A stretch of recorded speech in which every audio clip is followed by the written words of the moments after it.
안녕하십니까. 눌림 트레이더 드림로드입니다. 정말 오랜만에 영상을 찍게 되었는데 오늘 이렇게 영상을 남기는 이유는 요즘 시장이 너무 어렵고 변동성도 엄청나고 툭 건들면 사이드카, 거기서 조금만 더 빠지면 서킷 브레이커 걸리고 아주 힘든 시장이 이어지고 있습니다. 계속 쉽지 않은 이 시장을 견뎌내면서 이제 이 하락장이 다 지나갈 때까지 인내하고 있는데, 저의 관점을 좀 들으시면서 이 험난한 하락장 같이 좀 이겨내면 좋을 것 같아가지고 영상을 남기게 되었습니다. 오늘 짧게나마 제가 지금 생각하고 있는 시장의 뷰, 이런 것들을 좀 보시면서 희망을 얻으시고 이성을 잘 유지하면서 시나리오 잘 짜셔서 공포에 손절을 하거나 반대 매매 당하는 그런 일이 없으셨으면 좋겠습니다. 한번 간단하게 시장에 대한 뷰를 한번 이야기를 해보도록 하겠습니다. 일단 금요일날 코스피가 거의 6% 가까이 하락을 했는데, 코스피가 이렇게 6% 빠진 이유는 당연히 삼성전자 마이너스 7%, SK하이닉스 마이너스 8%, 삼성전자랑 SK하이닉스가 큰 폭으로 하락을 해서 코스피가 6% 정도 하락을 했고, 코스피가 빠지니까 당연히 코스닥도 힘을 못 쓰죠. 코스닥도 거의 6% 가까이 하락을 하면서 마감을 해줬습니다. 사실 목요일까지만 해도 분위기가 좋았어요. 눈여겨봤던 포인트가 어떤 거였냐면, 요즘 제가 나인뷰에 계속 글을 작성하고 있는데 목요일날 작성했던 이 장마감 브리핑을 보도록 하겠습니다. 23일 목요일입니다. 장마감 브리핑에서 제가 이런저런 이야기를 했는데 시장의 체크 포인트를 보면 긍정적인 포인트가 하나 있다라고 말씀을 드렸습니다. 어떤 거냐면 테마와 개별주 위주의 순환매가 발생하고 있다는 점이에요. 분명 그 전까지는 삼성전자, 하이닉스 중심의 시장이었고 올라가더라도 내려가더라도 삼성전자, 하이닉스였습니다. 그런데 목요일부터는 로봇 테마에서 순환매가 돌더니 이런 신재생 에너지 쪽에서 주도 테마가 만들어지기도 했고, 스테이블 코인도 움직여주고, 특히 SK 이터닉스가 신고가를 가주면서 거래대금 1조가 넘는 시장의 관심을 받았습니다. 그리고 단독으로 움직인 게 아니라 OCI 홀딩스, HD 현대에너지솔루션 같은 테마를 이루면서 상승한 모습도 굉장히 좋아 보였다는 거죠. 그게 목요일이었습니다. 지수도 이제 11선을 올라탄 위치기도 하고 바닥을 다지고 얼마든지 턴을 해줄 수 있는 분위기를 만들었다는 거죠. 코스피도 마찬가지였습니다. 갭든 음봉이 나왔지만 거기를 먹어 올리면서 11선을 안착을 했고, 이런 하락 추세선을 돌파해주는 분위기가 나왔기 때문에 추세적인 반등이 나오려나 라는 기대감을 불러일으켰다는 거죠. 그런데 금요일날 좀 세게 하락을 했습니다. 금요일날 하락을 하게 된 이유는 이런 식으로 유가가 또 급등을 하고 트럼프가 이란의 대규모 공격을 검토 중이다, 이런 뉴스가 뜨면서 전쟁 우려감, 그걸로 인한 국채금리 급등, 유가 급등, 플러스 테슬라, 구글에 대한 실적 악재, 그리고 실업수당 청구 건수가 예상치보다 이제 낮게 나오게 되면서 노동시장이 견조해서 금리를 인상하는 거 아닌가, 그런 우려감이 생겨가지고 나스닥이 마이너스 2% 정도 하락을 하면서 마감을 했습니다. 근데 나스닥에서 반도체 관련주들은 분위기가 나쁘지 않았어요. 그래서 나스닥이 2% 정도 하락했지만 개파락이 한 마이너스 1% 정도 이렇게 됐어요. 그런데 개파락 살짝 해놓고 쭉 밀더니 여기서 바닥을 다져줬었어야 됐는데, 개인적으로 그동안 계속 극심한 변동성, 그리고 금요일이었죠. 주말에 대한 악재가 나올 수 있다는 그런 우려감, 플러스 레버리지 ETF로 인한 매도가 매도를 불러일으키는 그런 악순환, 그런 것들이 합쳐지면서 저점을 결국 깨버리고 추가적인 하락이 나오게 된 것 같습니다. 그리고 여기서 이제 다시 반등을 하고 싶어 했는데 결국 실패하게 되면서 거의 종가 저가 수준으로 마감을 했다는 거죠. 악재만 봤을 때는 사실 마이너스 5%대까지 하락할 악재는 아니었다 라고 생각을 하지만, 여러 가지 다양한 악재들이 한꺼번에 쏟아지면서 큰 폭의 하락으로 마감을 하게 된 것 같습니다. 그래서 지금 시장에 대해서 제가 생각하고 있는 뷰에 대해서 좀 말씀을 드리면, 일단 코스피 같은 경우는 고점 대비해서 현재로서는 28% 정도 하락을 했고, 최고점과 최저점을 이렇게 그으면 30% 정도 하락을 하게 된 겁니다. 이 정도면은 낙폭이 꽤 있는 상황이에요. 과거 이란 전쟁으로 인해서 좀 지수가 단기적으로 급락을 했을 때, 이때도 20%대였습니다. 그리고 앞전에도 차트를 쭉 돌려보면 이때는 트럼프 관세 때인데 여기서부터 여기까지 그어도 15%, 여기서부터 여기까지 그어도 14%, 이 정도고, 24년도 8월 달에 이때 엔캐리 트레이드로 인해서 급락이 나왔던 때죠. 이때도 최고점과 최저점을 그으면 한 17%, 이 정도 됩니다. 코로나 때로 한번 가보게 되면 코로나 때는 한 마이너스 36% 정도 하락을 한 상황입니다. 그러니까 지금 코로나 팬데믹급 악재도 아닌데 거의 그거와 근접한 수준의 하락을 했다는 거죠. 물론 그동안 많이 올랐기 때문에 이격이 많이 벌어져 있고 여기서 좀 과열된 상승이 나왔기 때문에 하락의 폭이 좀 더 깊어질 수밖에 없습니다. 그래도 깊어진 것 치고는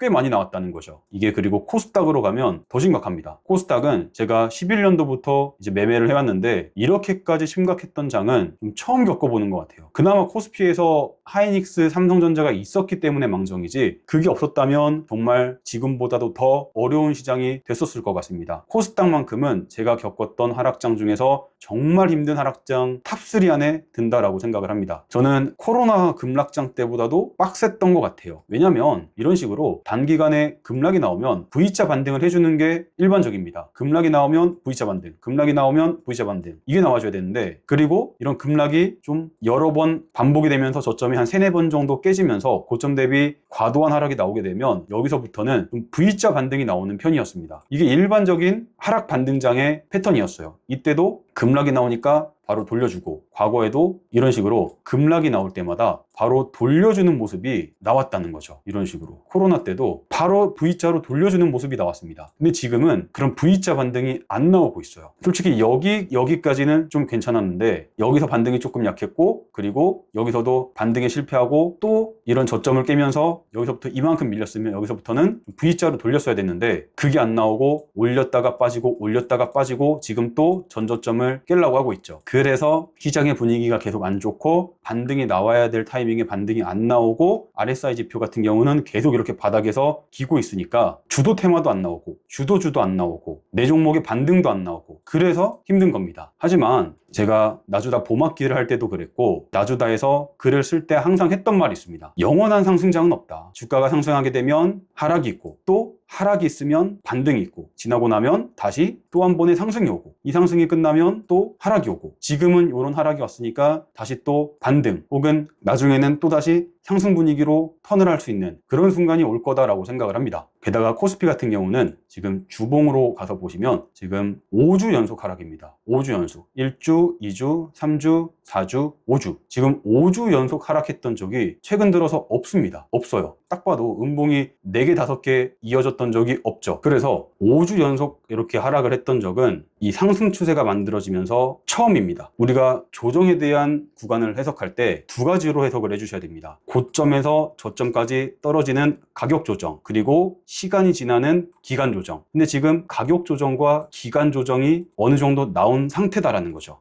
반등의 심리는 존재하는 자리다. 반등할 수 있는 그런 구간까지 밀려있는 자리다 라고 생각을 합니다. 코스닥도 마찬가지예요. 코스닥은 더 심각합니다. 코스닥은 월봉으로 봐야 됩니다. 월봉 3개월 연속 하락이 나왔습니다. 그리고 고점 대비해서 지금 39%. 일반적으로 22년도 하락장 때도 1년짜리로 보면 이게 한 37% 정도 됩니다. 여기 최고점부터 최저점까지 그으면 한 38%, 40% 정도 되죠. 지금 여기서부터 여기까지의 하락 퍼센테이지만큼 최근 3개월 동안 하락이 발생을 했던 겁니다. 그리고 이 저점이 지금 과도한 하락이라고 볼 수가 있다는 거죠. 물론 그래서 제가 드리고 싶은 말씀은 지금 자리는 막 더 떨어지면 어떡하지? 라는 공포감에 의해서 패닉셀을 하는 자리가 아니라 어느 정도 기술적인 반등을 좀 기다려 볼 수 있는 자리다 라고 생각을 합니다. 그리고 또 금요일날 장이 끝나고 나인뷰에 제가 쓴 브리핑 중 하나인데 여기 지수 하락에 대한 저의 생각을 좀 적어놨었습니다. 6% 정도 하락을 했는데 중요한 점은 이 부분이라고 생각을 해요. 지금 시장에서 가장 중요한 건 메모리 반도체에 대한 수요가 앞으로도 늘어날 것인가 이거라고 생각을 합니다. 왜냐하면 지금 시장의 중심은 코스피고 코스피의 핵심은 삼성전자랑 하이닉스입니다. 심지어 우리 야간 선물을 보면 나스닥이 올랐다고 해서 무조건 야간 선물이 올라가질 않습니다. 나스닥 중에서도 샌디스크, 마이크론, SK하이닉스, ADR 이게 올라가면 야간 선물이 올라가고 나스닥이 올라갔다고 하더라도 이 종목들이 떨어지면 우리나라 야간 선물이 하락해서 마감을 합니다. 그래서 지금은 나스닥보다도 샌디스크, 마이크론, SK하이닉스, ADR 이게 훨씬 더 중요하고 우리나라 증시도 삼성전자와 SK하이닉스 이 두 종목이 가장 중요하다는 거죠. 이 두 종목이 최소한 횡보라도 해줘야 시장의 분위기가 다시 살아날 수가 있습니다. 그래서 메모리 반도체에 대한 수요가 앞으로도 늘어날 것인가, 이게 최근 시장에서 가장 중요했던 포인트 중 하나였는데, 얼마 전에 구글이 실적 발표를 하면서 AI 설비 투자 피크아웃은 기울였다 라고 하면서 구글이 설비 투자 규모를 계속 늘린다, 그런 얘기를 했었죠. 따라서 반도체 쇼티지 현상은 계속 지속될 거다라는 걸 알게 되었어요. 이런 전쟁이 뭐 지금 처음 나온 악재도 아니고 3월 달부터 계속 오랜 시간 반복되어 왔던 악재이기 때문에 어느 정도 내성이 생긴 악재다라고 생각을 합니다. 전쟁 때문에 더 떨어질 거야, 전쟁 때문에 반등이 안 나올 거야, 이런 생각을 하시기보다는 오히려 이런 노이즈가 발생해서 시장이 조정이 나오게 되면 분할 매수 기회로 한번 삼아볼 수 있지 않을까라는 게 저의 생각입니다. 따라서 만약에 지수가 반등이 나온다면 어디까지 반등이 나올 것인가 라고 했을 때, 저는 기본적으로 중간 반등이라는 걸 봅니다. 이 중간 반등은 4등분선을 그어가지고 여기를 한 칸 반등, 두 칸 반등 이렇게 보는 건데, 저는 기본적으로 두 칸 반등까지를 맥시멈 반등으로 보고 있습니다. 그래서 지금 한 칸 반등이 나온 상황이에요. 그 다음은 여기까지 보고 있었는데 한번 지금 꺾인 거죠. 앞으로 지수가 정확히 어떻게 될지는 확신할 수 없지만, 만약에 이 저점을 안 깬다면 이 중간 반등까지는 한번 기대해 볼 수 있지 않을까 라고 생각을 하고 있고, 설령 다음 주나 혹은 8월 달에 시장의 분위기가 계속 안 좋아져서 이 저점을 깬다고 하더라도 어느 정도 하방 경직성이 있다라고 생각을 합니다. 왜냐하면 앞전에는 계속 이렇게 저점을 깨는 흐름이 나오다가도 지금은 계속 저점을 지켜주는 흐름이 나왔죠. 그러니까 이제 더 이상 밀고 싶어 하지 않는다라는 게 눈에 보이는 겁니다. 그런 와중에 이 저점을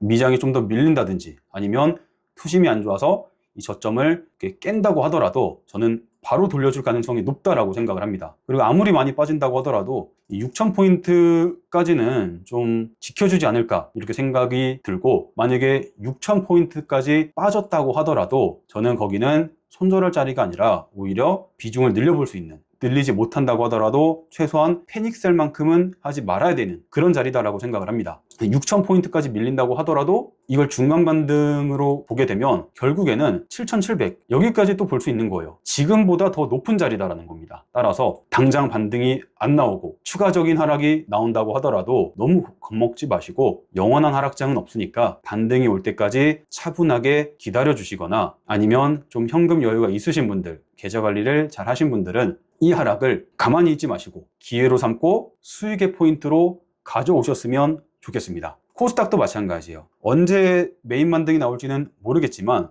당장 월요일날 시장의 분위기가 안 좋아서 이 저점이 또 깨질 수도 있긴 하지만, 코스닥도 저는 마찬가지로 일단 최소 한 칸 반등인 한 855, 저점이 깨지면 좀 내려가긴 하겠지만 한 800 초중반 정도 되겠죠. 그리고 중간 반등은 한 950에서 980 이 정도까지 이제 보고 있습니다. 따라서 코스피 종목을 들고 있든 코스닥 종목을 들고 있든 지금은 공포감으로 인해 팔아야 되는 자리가 아니라 차분한 마음으로 기다리고 내 종목에 순환매가 나올 때까지 마인드 컨트롤을 해야 되는 장이다라고 생각을 합니다. 그리고 금요일날 장이 좀 안 좋아서 그렇지 이미 목요일부터 코스닥 시장에 희망이 좀 보였습니다. 로봇주가 가고 그 다음에 스테이블 코인도 가고, 그리고 금요일은 아침까지만 해도 조선이 좋았어요.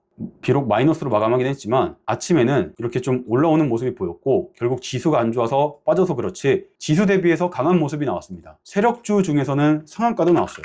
현대힘스도 한 22% 정도 이렇게 상승을 했죠. 지금 테마별로 순환매가 돈다라는 것은 시장의 분위기가 조금만 안정이 되면 다시 주도주가 생기고 테마가 생기는 그런 장에 나올 수 있다라는 거죠. 그러면 지금 금요일도 지수가 빠지고 코스피도 많이 빠졌으니까 눌림의 포인트를 찾으시는 분들은 한번 매수할 업종이나 종목을 찾아보는 것도 나쁘지 않겠죠. SK 하이닉스 이런 종목들이 있을 겁니다. 여기 전저점을 기준으로 금요일날 좀 많이 빠졌으니까 여기서 조금 비중을 늘리고 전저점을 깨면 더 늘려야 되겠다, 그런 전략을 짜볼 수가 있을 것이고, 혹은 코스닥 쪽으로 가서 앞으로 일정 재료가 있는 섹터들, 기대감이 존재하는 업종들, 그런 것들을 천천히 분할 매수하거나 만약 들고 있다면 기다려보는 전략을 취해볼 수가 있겠죠. 대표적으로 당장 8월 달에 이런 인베스터 데이 이런 일정 재료도 있고, 혹은 이런 식으로 대미 투자 1호 에너지 중심의 협의, LNG나 원전 쪽에 대한 이야기가 나올 수 있고, 시장의 분위기만 괜찮다면 그쪽 섹터로 순환매가 돌 수 있겠죠. 이번 주에 로봇, 신재생, 스테이블 코인 등등이 순환매가 돌았던 것처럼 그래서 제가 생각하는 시장의 뷰는 여기까지고, 지금은 다시 한 번 더 말씀을 드리지만 나 혼자만 힘든 시장이 아닙니다. 모두가 힘든 시장이에요. 어려운 시장이고 인내를 해야 되는 시장입니다. 하지만 겨울이 지나고 나면 봄이 오고 여름이 오듯이 저는 다시 뜨거워지는 그런 순간들, 뜨거워지기 전에 따뜻해지는 그런 계절이 또다시 찾아올 거다라고 생각을 하고 있습니다. 이렇게 힘든 시장, 하루하루가 좀 힘들고 걱정스럽고 쉽지 않으실 텐데 우리 함께 차분히 잘 이겨나가 봤으면 좋겠습니다. 다음 주에는 좋은 시장이 펼쳐지고 8월달, 9월달에서 코스닥 승강제 등등 여러 가지 또 기대해 볼 수 있는 재료들이 있으니까 한번 같이 이겨나가면 좋겠습니다. 오늘 내용이 좀 도움이 되셨다면 나주다의 드림로드 검색을 해주세요. 저의 관점, 저의 매매일지, 저의 브리핑, 저의 전략들 이런 것들이 궁금하시다면 나주다 스쿨 인사이트 뷰의 드림로드를 한번 검색해 주시면 감사하겠습니다. 방법은 어렵지 않습니다. 나주다 스쿨을 들어가셔서 여기 인사이트 뷰 눌러주시면 여기 저의 이야기가 담겨져 있습니다. 그래서 저의 글을 한번 쭉 읽어봐 주시고 눌림 매매를 배우고 싶으신 분들은 저를 찾아주세요. 제가 함께 하겠습니다. 감사합니다.